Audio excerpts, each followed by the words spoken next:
शिल्प क्षेत्र में बढ़ुछि ओडिशा। मुख्यमंत्री मोहन चरण माझी प्रयास रे आगकू बढ़ुछि ओडिशा। निजे जाई शिल्प संस्था मानक सह आलोचना करुछन्ते मुख्यमंत्री मोहन चरण माझी। आलोचना करबा सहित ओडिशा रे निवेश करबा पई निजे अनुरोध करुछन्ते मुख्यमंत्री मोहन चरण माझी। मुख्यमंत्री मोहन चरण माझी अनुरोध रे ओडिशा रे निवेश करबा पई बढ़ुतबा आग्रहर चित्र एबे प्रतिफलित हेबारे लागिছে।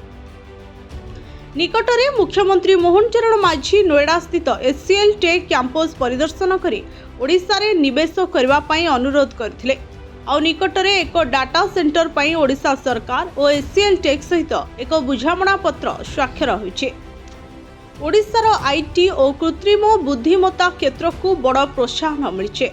राज्य सरकार एचसीएल टेक और स्वदेशी एआई कंपनी सार्वभौम एआई सह दुईटी बुझामणा पत्र स्वाक्षर करछन्ते। एही प्रकल्प गुड़िक मध्य राज्य में प्राय 730 कोटी विनियोग रे एक ग्लोबल डेवलपमेंट सेंटर एवं एआई पार्क प्रतिष्ठा हेबो।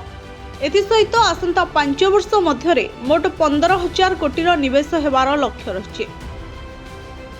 लोकसेवा भवन ने आयोजित कार्यक्रम रे मुख्यमंत्री मोहन चरण माझी उपस्थिति रे एही एमओयू स्वाक्षर होइছে। एही अवसर रे मुख्यमंत्री कहिथिले एही निवेश ओडिशार टेक्नोलोजी और शिल्प क्षेत्र रे एक नुआ अध्यायर शुभारंभ करिबो। एहा द्वारा राज्यर 6,000 रु अधिक उच्च शिक्षित और कुशली युवक युवती सीधासलख नियुक्ति सुजोग पाइबे।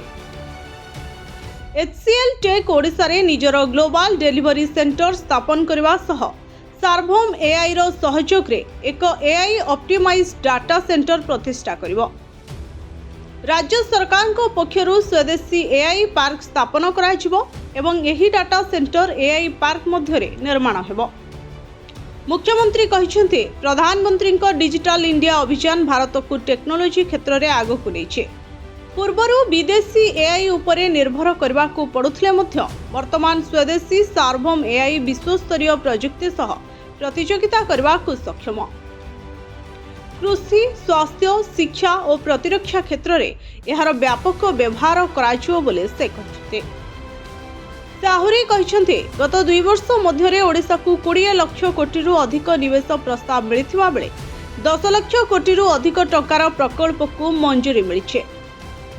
3 लाख कोटी रु अधिक टंकार प्रकल्प कार्यकारी पर्यायर रहिছে।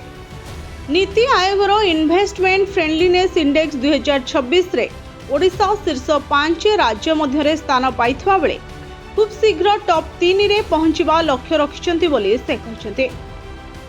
राज्यर इलेक्ट्रोनिक्स और आईटी मंत्री मुकेश महालिंग कहछन्ते एही निवेश ओडिशा को आईटी और एआई क्षेत्र में एक नुआ उच्चता को नेइजिबो।